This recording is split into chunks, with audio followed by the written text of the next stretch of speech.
Hello and welcome back to Fun Facts About Disneyland with Spread Some Magic. It is spooky season and actually, in order, we happen to be at the Haunted Mansion. Now again, Haunted Mansion just had a major redo. They redid the queue line, so I'm assuming they redid the graveyards.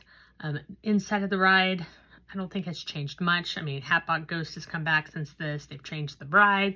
So there are some things that may not be accurate, as I say. But let's get into it. This will be a multi-week series. I don't know how many.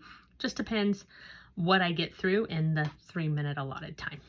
So the first is the weather vane atop the Haunted Mansion is one of the remnants of the attraction's backstory. So also, they put the house there and didn't know what they were going to do with it for a while.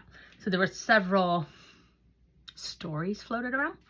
Anyhow, the antebellum house is ostensibly owned by a wealthy sailor named Captain Gore, circa 1810, who desires to take a bride named Priscilla. She agrees, but soon after realizes he is in fact a pirate.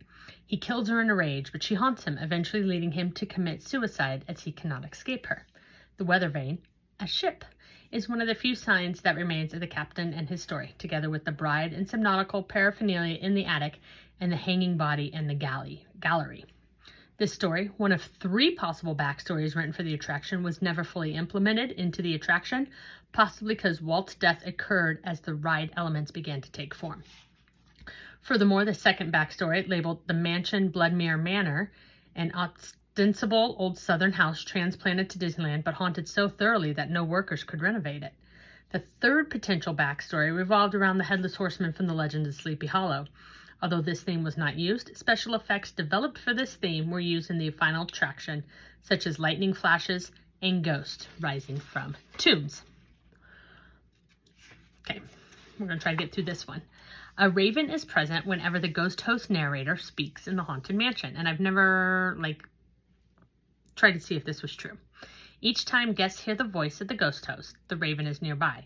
Originally, the bird was supposed to be the ghost host, the narrator of the ride. The raven, long associated with death, is present at top of the first staircase, in the conservatory on the moving coffin, in the seance room on the chair, and in the ballroom along the rear wall, and at the end of the graveyard, just as visitors enter the crypt.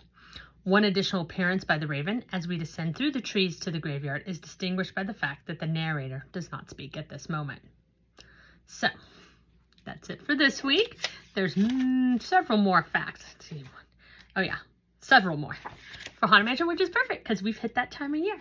Anyhow, spread some magic wherever you are and have a wonderful day.